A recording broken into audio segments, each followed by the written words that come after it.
ಡೋಂಬಿವಲಿ ಪಶ್ಚಿಮದ ಶ್ರೀ ರಾಧಾಕೃಷ್ಣ ಭಜನಾ ಮಂಡಳಿ ಸಂಚಾಲಕತ್ವದ ಶ್ರೀ ರಾಧಾಕೃಷ್ಣ ಮತ್ತು ಶ್ರೀ ಶನೀಶ್ವರ ಮಂದಿರದ 61ನೇ ವಾರ್ಷಿಕ ಮಂಗಳೋತ್ಸವವು ಇತ್ತೀಚೆಗೆ ಶ್ರದ್ಧಾಭಕ್ತಿಯೊಂದಿಗೆ ವಿಜೃಂಭಣೆಯಿಂದ ಜರುಗಿತು.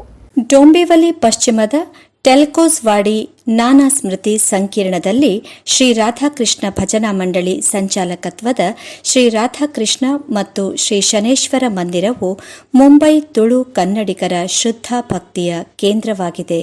ಕೋಟೆ ಮುಂಬೈಯಲ್ಲಿ ಆರಂಭಗೊಂಡ ಮಂಡಳಿ ಇದೀಗ ಡೋಂಬಿವಲಿಯಲ್ಲಿ ಧಾರ್ಮಿಕ ಆಚರಣೆಯನ್ನು ಮುಂದುವರೆಸುತ್ತಿದ್ದು, ಮಂಡಳಿಯ ಪ್ರಾರಂಭದ ದಿನಗಳನ್ನು ಪ್ರಧಾನ ಬುವಾಜಿ ಶೇಖರ್ ಕೋಟ್ಯಾನ್ ಸ್ಮರಿಸುತ್ತಾರೆ. ಶ್ರೀ ರಾಧಾಕೃಷ್ಣ ಭಜನಾ ಮಂಡಳಿ ಸರ್ವಿಟ್ಟಲ್ಲ ಚಂಬರ್ಡು 1958 ಅಲಯನಾಜಿ ಜನಕುಲು ಜಪ್ಪುನಕಲು ಒಟ್ಟಾದು ಬೆಂಗಳೂರು ಶನಿದೇವರನ ಗ್ರಂಥಪಾರಾಯಣ ಮಲ್ತ ಮಂದಿರದ 61ನೇ ವಾರ್ಷಿಕ ಮಂಗಳೋತ್ಸವವು ನವೆಂಬರ್ 29ರಿಂದ ಡಿಸೆಂಬರ್ 1ರ ತನಕ ಜರುಗಿತು.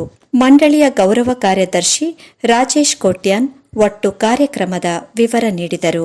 51ನೇ ವರ್ಷದ ವಾರ್ಷಿಕ ಮಹಾಮಂಗಳೋತ್ಸವದ ಪೂಜೆ ಪ್ರಥಮ ದಿನದಲ್ಲಿ ಭವ್ಯ ರಾಧಾಕೃಷ್ಣ ದೇವರ ಮೆರವಣಿಗೆ, ಕಾಣದ ಪುರ್ತರು 30 ತಾರೀಕಿಗೆ ಗಣಹೋಮ, ಅಂಜನೆ ಪಂಚಾಮೃತ ಅಭಿಷೇಕ, ತೋರಣ ಮುಹೂರ್ತ, ಅಂಜನೆ ಮಧ್ಯಾಹ್ನದ ಪುರ್ತರು ಸತ್ಯನಾರಾಯಣ ಪೂಜೆ ಬೊಕ್ಕ ಅನ್ನ ಸಂತರ್ಪಣೆ ನಡೆದು ನವೆಂಬರ್ 29ರಂದು ಸಂಜೆ ಶ್ರೀ ದೇವರ ಬಲಿಮೂರ್ತಿಯ ಭವ್ಯ ಮೆರವಣಿಗೆ ಪ್ರಾರಂಭಗೊಂಡಿತು.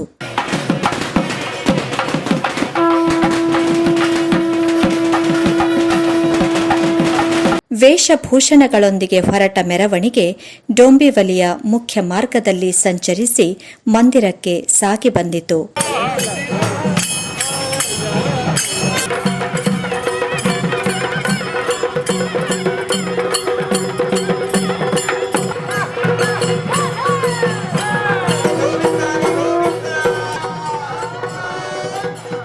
ನವೆಂಬರ್ 30ರಂದು ಬೆಳಿಗ್ಗೆ ಶ್ರೀದೇವರಿಗೆ ಪೂಜಾ ವಿಧಿಗಳು ಜರುಗಿದ ಬಳಿಕ ಶ್ರೀ ಸತ್ಯನಾರಾಯಣ ಮಹಾಪೂಜೆ ಜರುಗಿತು.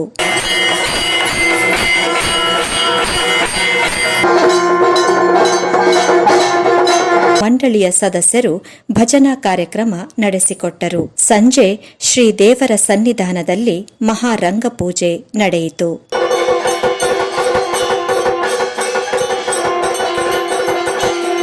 ಆ ಬಳಿಕ ಮಂಡಳಿಯ ಅಧ್ಯಕ್ಷರಾದ ಸೋಮನಾಥ್ ಆರ್ ಪೂಜಾರಿ ಅವರ ಅಧ್ಯಕ್ಷತೆಯಲ್ಲಿ ಧಾರ್ಮಿಕ ಸಭೆ ನಡೆಯಿತು.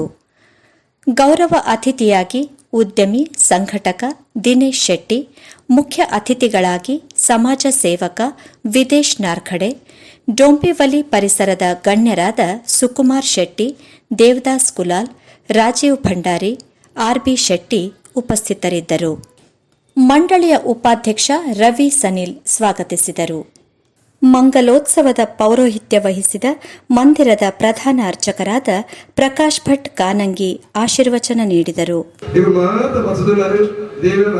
ವರ್ಷದ ಪೂಜೆ ಭಾಗಿಯಾದ ಈ ಸಮಯ ನಮ್ಮ ಮಾತನ ಉದ್ದೇಶ ನಮ್ಮ ಮಾತ ಹುಟ್ಟುಗ ಎಲ್ಲಾಡಲ ಮನೆ ಚಿಹ್ನೆ ಮಟ್ಟದ ದೇವಸ್ಥಾನ ಅವಳು ಆ ದೇವಸ್ಥಾನ ತನ್ನ ಸಂತತಿಗೆ ಮಿಂತುಗಳು ಉದ್ದೇಶ ಸಂಕಲ್ಪ ನಮನ.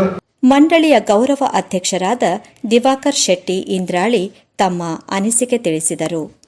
ಪಂಚಮ ಮಹೋತ್ಸವ ಇತ ಗೌರವಾಧ್ಯಕ್ಷ ಮಂದಿರ ಯಾರು ಗೌರವಾಧ್ಯಕ್ಷ ಬಂದ ಈಗ ಮಾತ್ರ ಗೌರವಾಧ್ಯಕ್ಷರಿಗೆ ಸೇರ್ಕೊಂಡ ಕೆಲಸ ನಮ್ಮ ಒಟ್ಟು ಅದೇ ಬಂದ್ಕೊಡು ವಾ ದೇವಸ್ಥಾನದ ಒಳ್ಳೆಯ ಸಾಧ್ಯ. ಈ ಸಂದರ್ಭ ಮಂಡಳಿಯಲ್ಲಿ ಸೇವೆ ಸಲ್ಲಿಸಿ ಪ್ರಸ್ತುತ ಊರಿನಲ್ಲಿ ನೆಲೆಸಿರುವ ಸಿತಾರ್ ವಾದಕ ಕೊರಗಪ್ಪ ಕೋಟ್ಯಾನ್ ಅವರನ್ನು ಸನ್ಮಾನಿಸಲಾಯಿತು. ಅತಿಥಿ ಗಣ್ಯರು ತಮ್ಮ ಅನಿಸಿಕೆ ತಿಳಿಸಿದರು. ಸೋಮನಾಥ್ ಪೂಜಾರಿ ಅಧ್ಯಕ್ಷೀಯ ಭಾಷಣಗೈದರು.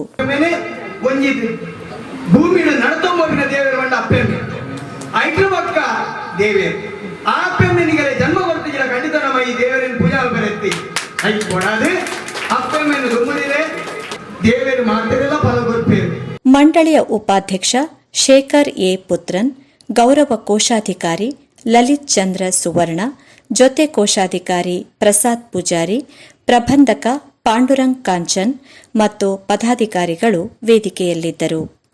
ಜತೆ ಕಾರ್ಯದರ್ಶಿ ವಸಂತ್ ಸುವರ್ಣ ಸಭಾ ಕಾರ್ಯಕ್ರಮ ನಿರೂಪಿಸಿ ವಂದಿಸಿದರು. ಬಳಿಕ ಮಂಡಳಿಯ ಸದಸ್ಯರಿಂದ ಅಹೋರಾತ್ರಿ ಯಕ್ಷಗಾನ ರೂಪದಲ್ಲಿ ಶನಿ ಗ್ರಂಥ ಪಾರಾಯಣ ಆರಂಭಗೊಂಡಿತು. ಈ ನಡುವೆ ಸೇರಿದ್ದ ಭಕ್ತಾದಿಗಳಿಗೆ ಪ್ರಸಾದ ರೂಪದಲ್ಲಿ ಮಹಾ ಅನ್ನ ಸಂತರ್ಪಣೆ ನಡೆಯಿತು. ಡಿಸೆಂಬರ್ 1ರಂದು ಮುಂಜಾನೆ ಮಹಾಮಂಗಳಾರತಿ ಜರುಗಿ 61ನೇ ವಾರ್ಷಿಕ ಮಂಗಳೋತ್ಸವ ಸಮಾಪನಗೊಂಡಿತು. ಈ ಬಾರಿಯ ಮಂಗಳೋತ್ಸವವು ಸಾಂಗವಾಗಿ ಜರುಗುವಲ್ಲಿ ಮಂಡಳಿಯ ಎಲ್ಲ ಪದಾಧಿಕಾರಿಗಳು, ಬುವಾಜಿಯವರು, ಮಂದಿರದ ಸಲಹೆಗಾರರು, ಮಹಿಳಾ ವಿಭಾಗದವರು ಮತ್ತು ಸಮಿತಿಯ ಸರ್ವ ಸದಸ್ಯರು ಶ್ರಮಿಸಿದರು. ಇನ್ನಂಜೆ ಜಯರಾಮ್ ಜೊತೆ ಪ್ರಸಾದ್, ಮುಂಬೈ ನ್ಯೂಸ್.